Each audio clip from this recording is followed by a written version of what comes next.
Това е градинско въже на Витак. Въже фасунки.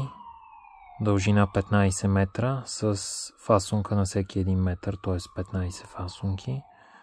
Това е края на въжето. Можете да навържете няколко въжета. Подробно има описано в съответния линк. Като това всъщност е изработката.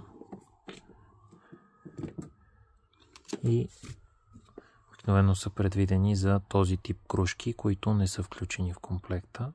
Можете да сложите и друг модел LED кружка. Това е LED кружка 6 вата филамент на Витак, която имитира нажежаемата жичка отпреди. Кружките не са включени в комплекта. Има различни големини на този тип кружки, има по-големи, различни балони и така нататък. Пълна информация на сайта на cabelectric.com.